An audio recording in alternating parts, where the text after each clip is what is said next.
അവിടെ അജയ്, നമുക്കറിയാം ഈ യുദ്ധം ആരംഭിച്ചതിന് തൊട്ടു പിന്നാലെ തന്നെ പൊതുവെ ഇറാനിൽ നിന്നുള്ള വാർത്തകളും വിവരങ്ങളും ഒക്കെ പുറം ലോകത്തേക്ക് എത്തുന്നത് വളരെ കുറച്ച് മാത്രമാണ്. യുദ്ധം ആരംഭിച്ചതിന് ശേഷം ഇത്തരം കമ്മ്യൂണിക്കേഷനുകൾ ഇല്ലാതാക്കിയിരിക്കുന്ന സാഹചര്യമുണ്ട്. ഇന്റർനെറ്റ് ഉൾപ്പെടെയുള്ള സംവിധാനങ്ങളെല്ലാം വിച്ഛേദിക്കപ്പെടുന്ന സാഹചര്യമുണ്ട്. അവിടെയാണല്ലോ അമേരിക്കയുടെ അവകാശവാദത്തെ എത്രത്തോളം സ്ഥിരീകരിക്കാം എന്നതിൽ സംശയമുണ്ടാകുന്നത്. പക്ഷേ ഡൊണാൾഡ് ട്രംപ് ഉറപ്പിച്ചു പറയുന്നത് ഇറാനെ തീർക്കുക തന്നെ ചെയ്യും എന്നുള്ളതാണ്. അതോടൊപ്പം പ്രധാനപ്പെട്ടത് അയത്തുള്ള ഖമേനിയുടെ പിൻഗാമി ആര് എന്നതാണ്. അതൊരു തീരുമാനത്തിലേക്ക് എത്തി എന്ന് പല അന്താരാഷ്ട്ര മാധ്യമങ്ങളും റിപ്പോർട്ട് ചെയ്യുമ്പോഴും ഇറാൻ ഔദ്യോഗികമായി ഇപ്പോഴും ഇക്കാര്യം സ്ഥിരീകരിക്കുന്നില്ല. ആരാണ് ഖമേനിയുടെ പിൻഗാമി എന്നത്? അവിടെയും ഇസ്രായേലിൻ്റെ മുന്നറിയിപ്പുള്ളത് ആര് പിൻഗാമിയാണ് എങ്കിലും ആ പിൻഗാമിയെയും വധിക്കുക തന്നെ ചെയ്യും എന്നുള്ളതാണ്. അപ്പോൾ കൃത്യമായി, അതായത് ഈ പിൻഗാമി ആര് എന്നത് സംബന്ധിച്ച് എന്തുകൊണ്ടായിരിക്കാം ഇറാൻ ഒരു തീരുമാനത്തിലേക്ക് എത്താത്തത്? അതിനപ്പുറത്ത് അങ്ങനെ ഒരു തീരുമാനം എടുത്തുവെങ്കിലും അത് പുറം ലോകത്തെ അറിയിക്കാത്തതാണോ? ഇപ്പോഴും കൃത്യമായി ഈ യുദ്ധത്തെ നയിക്കുന്നതിനും തീരുമാനങ്ങൾ എടുക്കുന്നതിനുമൊക്കെ കൃത്യമായൊരു സംവിധാനം ഇറാനിൽ ഉണ്ട് എന്ന് തന്നെയല്ലേ മനസ്സിലാക്കേണ്ടത്? കാരണം തുടർച്ചയായ ദിവസങ്ങളിൽ ആക്രമണം നടക്കുന്നു, ഗൾഫ് മേഖലകളിൽ ആക്രമണം കടുപ്പിക്കുകയും ചെയ്യുന്നു.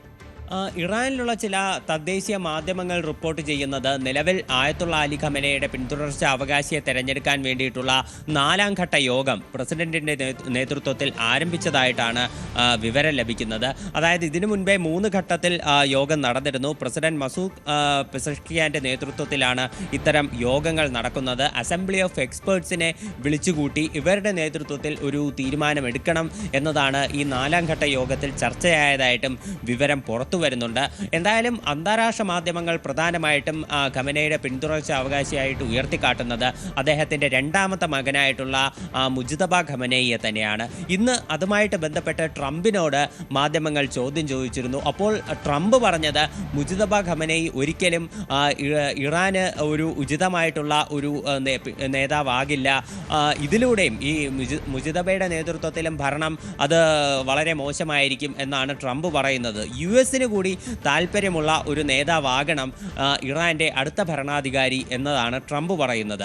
ഇസ്രായേൽ ഒരു പടി കൂടി കടന്ന് ഇസ്രായേലിന്റെ ഡിഫൻസ് മിനിസ്റ്റർ പറയുന്നത് ഇറാനിൽ ആര് ഭരണത്തിൽ വന്നാലും അവരെ വകവരുത്തും, അവരെ വധിക്കും എന്നതാണ് ഇസ്രായേൽ പറയുന്നത്. എന്തായാലും ഇറാനെ ഒരു പാഠം പഠിപ്പിച്ചിട്ടേ അടങ്ങൂ എന്നതാണ് ഇസ്രായേലിന്റെ ഒരു വാദം. അതിൻ്റെ ഒരു സൂചനകൾ തന്നെയാണ് നിലവിൽ കണ്ടുവരുന്നത്. ടെഹ്റാനിൽ ഇപ്പോൾ കഴിഞ്ഞ ദിവസങ്ങളെക്കാൾ ആക്രമണം കൂടുതൽ കടുത്ത രീതിയിലായതായിട്ടാണ് ചില റിപ്പോർട്ടുകൾ സൂചിപ്പിക്കുന്നത്.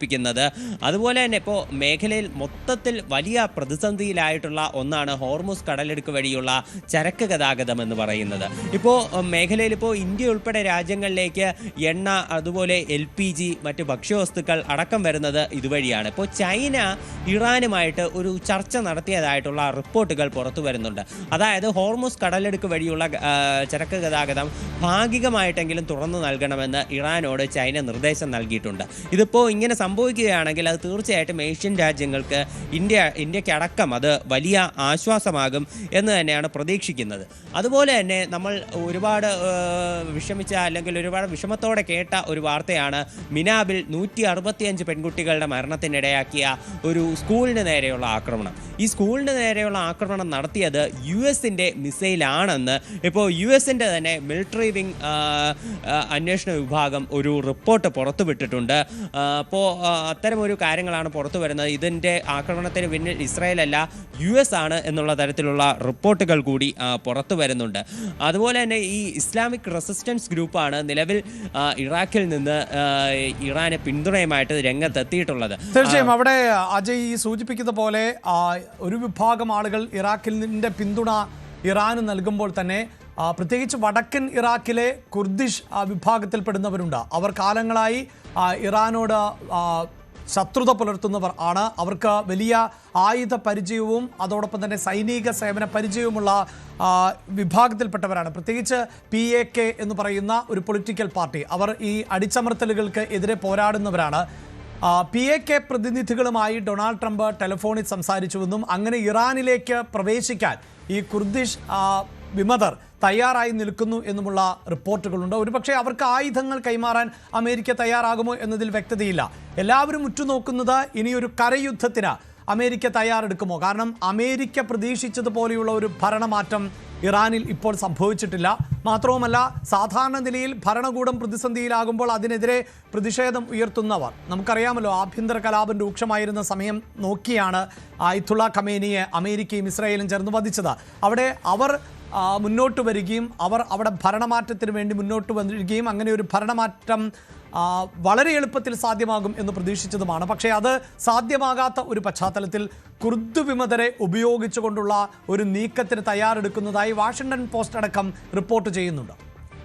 ഇറാനിൽ ഇപ്പോൾ മുൻപ് പലതവണ ഉണ്ടായതുപോലെ ഒരു ആഭ്യന്തര പ്രശ്നങ്ങളാണ് ഇപ്പോൾ നിലവിലും റിപ്പോർട്ട് ചെയ്തത്. ഇപ്പോൾ ഇറാനിലുണ്ടായിട്ടുള്ള മറ്റൊരു മോശം സാഹചര്യം എന്ന് പറയുന്നത്, സാധാരണ ആഭ്യന്തര സംഘർഷങ്ങൾ ഉണ്ടാകുമ്പോൾ എന്തെങ്കിലും തരത്തിൽ ഭരണകൂടത്തിന് അത് പൂർണ്ണമായിട്ടും അടിച്ചമർത്താൻ സാധിക്കാറുണ്ടായിരുന്നു. എന്നാൽ ഇപ്പോൾ ഇറാൻ നിരവധി അന്താരാഷ്ട്ര ഉപരോധങ്ങൾ കാരണം സാമ്പത്തികമായി കൂടി തകർന്നിരിക്കുന്ന പശ്ചാത്തലത്തിൽ ഈ നിരവധി ചെറുകിട വ്യാപാരികൾ അതുപോലെ തന്നെ വിദ്യാർത്ഥികൾ അടക്കം സംഘടിപ്പിച്ച ഈ സമരം അത് കൂടുതൽ ജനകീയമാവുകയും മുൻപില്ലാത്ത വിധം കൂടുതൽ ആളുകൾ ഈ പ്രതിഷേധത്തിൽ പങ്കാളികളാവുകയും ചെയ്തിരുന്നു. ഇപ്പോൾ ഇങ്ങനെ ഒരു പ്രതിഷേധം വന്ന പശ്ചാത്തലത്തിൽ US-ൻ്റെയും ഇസ്രായേലിൻ്റെ ഭാഗത്തു നിന്ന് നിരവധി പ്രതികരണങ്ങൾ വന്നിരുന്നു. ജനങ്ങൾ അവിടെ പുതിയ ഒരു ഭരണം കൊണ്ടുവരണം, ജനങ്ങൾ രാജ്യത്തിൻ്റെ ഭാവി സുരക്ഷിതമാക്കണം എന്നുള്ള തരത്തിലുള്ള പ്രതികരണങ്ങൾ വന്നിരുന്നു. ഇപ്പോൾ ഇറാനിലേക്ക് ആക്രമണം നടത്തിയതിന് ശേഷവും ട്രംപും ബെഞ്ചമിൻ നെതന്യാഹുവും തുടർച്ചയായിട്ട് പറഞ്ഞുകൊണ്ടിരിക്കുന്നതും ഇതും തലമുറകൾക്കിപ്പുറം വരുന്ന, തലമുറകളിൽ ആദ്യമായി വന്നു ചേരുന്ന ഒരു അവസരമാണ്, ഇത് ജനങ്ങൾ ഉപയോഗിക്കണം, അവിടെ പുതിയൊരു ഭരണത്തെ കൊണ്ടുവരണം എന്ന് ജനങ്ങൾ ഈ ഒരു എല്ലാം കയ്യിലെടുക്കണം, അവിടുത്തെ ഭരണം കയ്യിലെടുക്കണം എന്ന തരത്തിലുള്ള ആഹ്വാനങ്ങൾ നിരവധി തവണ ട്രംപ് പരസ്യമായിട്ടും ബെഞ്ചമിൻ നെതന്യാഹു X വഴിയുള്ള പോസ്റ്റായിട്ടും എല്ലാം പറഞ്ഞിരുന്നു. എന്തായാലും പക്ഷേ ഇറാനിലുള്ള ഒരു സ്ഥിതി എന്ന് പറഞ്ഞാൽ അവിടെ എല്ലാ സംഭവങ്ങളും ഏറെക്കുറെ ഭരണവിരുദ്ധ വികാരങ്ങളെല്ലാം ശക്തമായിരുന്നു. പക്ഷേ ആയത്തുള്ള അലി ഖമേനിയുടെ മരണത്തെ തുടർന്ന് അവിടെ സുന്നി ഷിയ വിഭാഗങ്ങൾ തമ്മിൽ തർക്കമുണ്ടായിരുന്നു. ഈ രണ്ട് വിഭാഗങ്ങളും ഒന്നിക്കുന്നൊരു കാഴ്ച അതിനുശേഷം കാണാൻ സാധിച്ചു. ഈ യാഥാസ്ഥിതിക സമൂഹം അത് കൂടുതൽ അവർ ശക്തിപ്പെടുകയും അവർ തെരുവുകളിലേക്ക് ഇറങ്ങുകയും ഈ ഇറാന്റെ ഭരണകൂടത്തിന് പിന്നിൽ അണിനിരക്കുകയും ചെയ്തിട്ടുണ്ട്. അതുപോലെ തന്നെ IRGC എന്ന് പറയുന്ന ഒരു സൈനിക പ്രസ്ഥാനം, അവർ കൂടുതൽ ഒരു അധികാരമാണെങ്കിൽ അവർക്ക് കൂടുതൽ ഒരു പവർ കയ്യിൽ വരുന്നു, അവർ കൂടുതൽ ശക്തമായി തന്നെ പ്രതികരിക്കുന്നു. ഇതെല്ലാമാണ് ഇപ്പോൾ നിലവിൽ ഇസ്രായേലിനും അമേരിക്കയ്ക്കും തിരിച്ചടിയായിരിക്കുന്നത്. ഇപ്പോൾ ഇറാനിൽ അമേരിക്ക ആഗ്രഹിക്കുന്നത് പോലെ ഒരു ഭരണമാറ്റം വരുത്തണമെങ്കിൽ തീർച്ചയായിട്ടും ഒരു കരയുദ്ധം അനിവാര്യമായി നടക്കേണ്ടതുണ്ട്. ഇല്ലെങ്കിൽ ഒരു ഭരണമാറ്റം അത് ഒരിക്കലും US ആഗ്രഹിക്കുന്നത് പോലെ ഇറാനിൽ നടക്കണമെന്നില്ല. പക്ഷേ US നേരിട്ട് കരയുദ്ധം നടത്തിയാൽ അവിടെ ഉണ്ടാകുന്ന ചില പ്രതിസന്ധികൾ എന്ന് പറയുന്നത്, ഇപ്പോൾ തന്നെ പശ്ചിമേഷ്യയിലുള്ള പല US ബേസുകളിലും നാശനഷ്ടങ്ങൾ സംഭവിച്ചു കഴിഞ്ഞു. പല US ബേസുകളിലും പ്രതിസന്ധികൾ നേരിടുന്നുണ്ട്. ഇപ്പോൾ നേരിട്ട് ഹോർമുസ് കടലിടുക്ക് വഴി ഇപ്പോൾ ഇറാനിലേക്ക് പ്രവേശിക്കാനാണെങ്കിലും മറ്റേതെങ്കിലും വഴി ഇറാനിലേക്ക് പ്രവേശിച്ച് കരയുദ്ധം നടത്താനാണെങ്കിലും ഇറാൻ്റെ ഒരു ഭൂപ്രകൃതി എന്ന് പറയുന്നത് നിരവധി പർവ്വതങ്ങളും ഈ ഒരു മരുഭൂമികളും എല്ലാം അടങ്ങിയതാണ്. ഈ ഒരു മേഖലയിൽ US സൈനികർക്ക് പെട്ടെന്ന് തന്നെ ഒരു മൂവ്മെൻറ്റ് നടത്തി IRGCയെ കീഴടക്കുക എന്നത് തീർത്തും ഒരു അസാധ്യമായിട്ടുള്ള കാര്യമാണ്. ഇപ്പോൾ 4 സൈനികർ കൊല്ലപ്പെട്ടത്, ചിലപ്പോൾ 400 US സൈനികർ കൊല്ലപ്പെടാം. അതുപോലെ തന്നെ ഇപ്പോൾ ഉണ്ടായിട്ടുള്ളതിനേക്കാൾ കനത്ത നാശനഷ്ടങ്ങൾ US-ന് സംഭവിച്ചേക്കാം.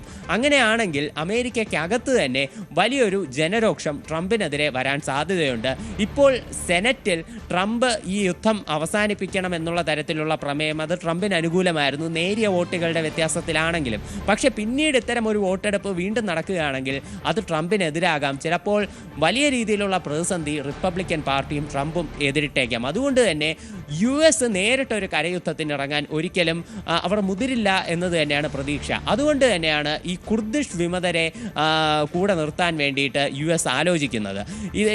ഇപ്പോൾ അഭിലാഷ് സൂചിപ്പിച്ചതുപോലെ തന്നെ ഇറാഖിൻ്റെ വടക്കൻ മേഖലകളിലുള്ള ചില പ്രദേശങ്ങൾ അത് സ്വയം ഓട്ടോണോമി പ്രഖ്യാപിച്ചിട്ടുള്ള ചില പ്രദേശങ്ങളാണ്.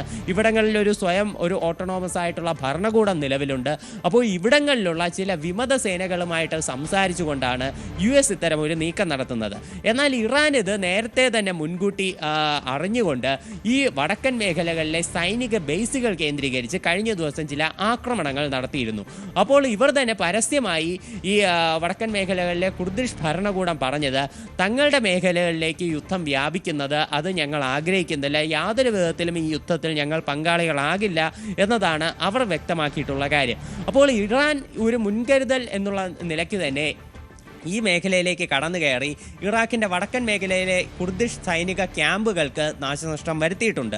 അപ്പോൾ എന്തായാലും ഇനി US-ൻ്റെ അടുത്ത പ്ലാൻ എന്താണെന്നുള്ളത് നമ്മൾ ആലോചിക്കേണ്ട കാര്യം തന്നെയാണ്. അതുതന്നെയാണ് ഇപ്പോൾ ഇറാൻ്റെ വലിയൊരു ആത്മവിശ്വാസം എന്ന് പറയുന്നത്. IRGC ഇപ്പോൾ പുറപ്പെടുവിച്ച പ്രസ്താവനയും ഇപ്പോൾ ഏറ്റവും പുതുതായിട്ട് അവർ പറഞ്ഞതാണ് തങ്ങളുടെ കയ്യിൽ മോസ്റ്റ് മോഡേൺ ആയിട്ടുള്ള കൂടുതൽ ആയുധങ്ങളുണ്ട്, നീണ്ടകാലം യുദ്ധം നടത്താനും തങ്ങൾ സജ്ജരാണെന്നുള്ളത്. അതായത് അമേരിക്ക ഒരു കരയുദ്ധം നടത്താൻ തന്നെയാണ് ഇറാൻ കാത്തിരിക്കുന്നത്. ഇറാന്റെ നാഷണൽ സെക്യൂരിറ്റി കൗൺസിൽ നേതാവായിട്ടുള്ള അലി ലാരിജാനി പറഞ്ഞതും അതുതന്നെയാണ്. അമേരിക്ക ഒരു കരയുദ്ധം നടത്താൻ തങ്ങൾ കാത്തിരിക്കുന്നു. അങ്ങനെ ഒരു കരയുദ്ധം നടത്തിയാൽ മാത്രമേ US-ന് കനത്ത തിരിച്ചടി, ഇപ്പോൾ നേരിയ ചില പ്രതിരോധം എന്നുള്ള നിലയ്ക്കുള്ള തിരിച്ചടികൾ മാത്രമാണ് ഇറാന് നൽകാൻ കഴിഞ്ഞത്. അത്യന്തികമായി വ്യോമ മേഖല വഴിയും അതുപോലെ തന്നെ ഇപ്പോൾ നാവികസേന വഴിയുമുള്ള പോരാട്ടത്തിൽ മേൽക്കൈ ഇസ്രായേലിനും അമേരിക്കയ്ക്കും. പക്ഷേ കരയുദ്ധം നടത്തിയാൽ തങ്ങൾക്ക് മേൽക്കൈ നേടി തങ്ങളുടെ രാജ്യത്ത് വെച്ച് തന്നെ അവരെ തറപറ്റിക്കാൻ സാധിക്കും എന്നൊരു ആത്മവിശ്വാസം ഇറാനുണ്ട്. അതുകൊണ്ട് തന്നെയാണ് തുടർച്ചയായിട്ട് അമേരിക്കയെ അവർ വെല്ലുവിളിച്ചുകൊണ്ടിരിക്കുന്നത്. ഇപ്പോഴുള്ള ഒരു സാഹചര്യത്തിൽ യുദ്ധത്തിൻ്റെ മുന്നോട്ടുള്ള പോക്ക് പല വിദഗ്ധരും പ്രവചിക്കുന്നത് കഴിഞ്ഞ വർഷം ഇറാനിൽ ഒരു സംഘർഷം നടന്നിരുന്നു. ഈ സംഘർഷം 12 ദിവസമാണ് നീണ്ടുനിന്നത്. ഈ 12 ദിവസത്തിന് ശേഷം ഇസ്രായേലും അമേരിക്കയും സ്വയം വിജയികളായിട്ട് പ്രഖ്യാപിച്ചുകൊണ്ട് ഈ യുദ്ധത്തിൽ നിന്ന് പിന്മാറുകയാണ് ചെയ്തത്. ഇറാനും അതേസമയം തന്നെ ഇതിൽ നിന്ന് പിന്മാറി ഇറാന്റെ ഭരണാധികാരിയായിട്ടുള്ള ആയത്തുള്ള അലി ഖമനേയി അന്ന് പ്രസ്താവന നടത്തിയത് ഇറാന്റെ ഭാഗത്തായിരുന്നു വിജയം എന്നുള്ളതാണ്. അതായത് 3 രാജ്യങ്ങളും വിജയം പ്രഖ്യാപിച്ചുകൊണ്ട് ഈ യുദ്ധത്തിൽ നിന്ന് മാറുകയും ചെയ്തു. പക്ഷേ ഇപ്പോൾ അതുപോലൊരു സാഹചര്യമാണ് ചിലപ്പോൾ ഉണ്ടാകാൻ സാധ്യതയുള്ളത്. അതായത് മുൻപ് ട്രംപ് പറഞ്ഞത് 4 ആഴ്ച ഈ യുദ്ധം നീളാൻ സാധ്യതയുള്ളതാണ്. ചിലപ്പോൾ ഒരു സാധ്യത എന്നുള്ളത് 4 ആഴ്ച കഴിഞ്ഞാൽ US സ്വയം കഴിഞ്ഞ വർഷത്തേതുപോലെ സ്വയം വിജയമായിട്ട് പ്രഖ്യാപിച്ചുകൊണ്ട് ഈ യുദ്ധത്തിൽ നിന്ന് പിന്മാറാൻ സാധ്യതയുണ്ട്. ഇസ്രായേലും സമാനമായിട്ടുള്ള രീതിയിൽ ഈ ഇറാനുള്ളിൽ തന്നെയുള്ള ആണവ കേന്ദ്രങ്ങൾക്കും അതുപോലെ തന്നെ മിസൈൽ കേന്ദ്രങ്ങൾക്കും നാശനഷ്ടം വരുത്തിയെന്ന് അവകാശപ്പെട്ടുകൊണ്ട് ഈ യുദ്ധത്തിൽ നിന്ന് കഴിഞ്ഞ വർഷത്തെ പോലെ പിന്മാറാൻ സാധ്യതയുണ്ട്. പക്ഷേ ഇറാന്റെ കാര്യം വരുമ്പോൾ ഇപ്പോൾ വ്യത്യസ്തമാകുന്നത് അവിടെയാണ്. കാര്യം കഴിഞ്ഞ വർഷം ആയത്തുള്ള അലി ഖമനേയി എന്ന് പറയുന്ന ഒരു നേതാവിൻ്റെ പിൻബലം എല്ലാ ശക്തമായിട്ടുള്ള ഓർഡേഴ്സ് നൽകാനും അവർക്കുണ്ടായിരുന്നു. പക്ഷേ US-ഉം ഇസ്രായേലും ചേർന്ന് നശിപ്പിച്ചത് അവരുടെ ആ പരമോന്നത നേതാവിനെ തന്നെയാണ്. അപ്പോൾ കൃത്യമായിട്ടുള്ളൊരു നേതാവിൻ്റെ നിർദ്ദേശമില്ലാതെ ഈ ഇറാൻ യുദ്ധം അവസാനിപ്പിക്കാൻ തയ്യാറാകുമോ എന്നുള്ളത് ഒരു ചോദ്യമാണ്. അങ്ങനെ ഇറാൻ യുദ്ധം അവസാനിപ്പിക്കാതെ US-ഉം ഇസ്രായേലും പിന്മാറാൻ തയ്യാറായിട്ടും ഈ സംഘർഷം തുടരുകയാണെങ്കിൽ അത് തീർച്ചയായിട്ടും ഒരു വലിയ പ്രതിസന്ധി തന്നെ പശ്ചിമേഷ്യയ്ക്കും ലോകത്തിനും വരുത്തിയേക്കാം.